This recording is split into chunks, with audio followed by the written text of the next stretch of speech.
Rachni didn't have friends. Not really. From a young age, the only friends she really had was her own mother and Kevin. Two beings she often saw more like parents or guardians.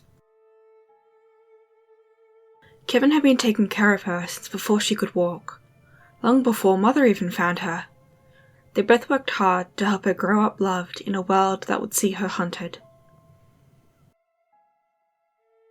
Everyone else in the small little nomad clan seemed to hate her, even if they didn't say it to her face. The dirty looks they gave her when they thought she wasn't looking said more than enough. It's why, after Mother passed away, she wasn't surprised that the clan kicked her out. Who cared if she wove them the finest silks, both for them to use and trade? Who cared if she kept watch at night with her remarkable night vision? To them, she was a monster, and that's all they saw. Without the clan cleric protecting Rachni, they had no reason to pretend that they liked her. However, despite feeling abandoned and scared, it was only after losing her home and mother that she met her friends. At first, they were just strangers, but they were people that didn't scream when they saw her. If anything, they were super nice. They took care of her, they even smiled at her. It was so wonderful having people that actually liked her in her life. What really sealed the deal was when she suggested using a rare and mystical object to resurrect her mother. It was so heartwarming having people that cared so much for her. So that's why it hurt all the more when they disappeared. She blamed herself, of course. Kevin had been defeated in the waves of undead, defeated due to her own weakness, surely. But due to this, Kevin had been desummoned, leaving her with a massive migraine as a result. So she'd rested. Surely nothing would happen in the few hours she was asleep, right? Oh, how wrong she had been. When she woke, Cap and Dunkirk were both missing, as was Kaze. Again, she was left with strangers. They tried being friendly, they tried being kind, just like her friends had been. But it wasn't the same.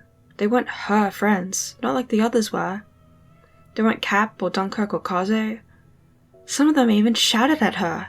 Her friends never shouted at her.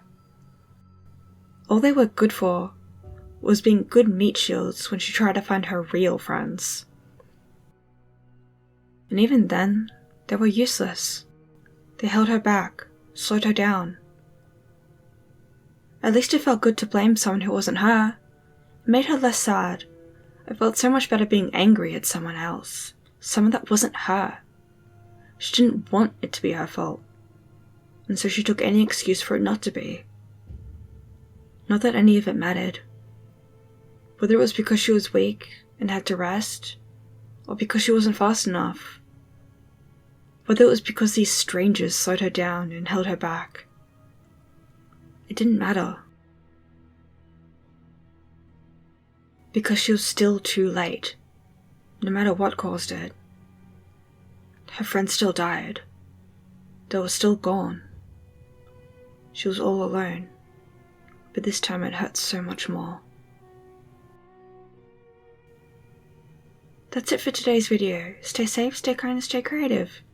I'd like to thank everyone watching today. I try to post every Tuesday and Friday at 2 AM Australian Eastern Daylight Time, or 9 AM Central Standard Time.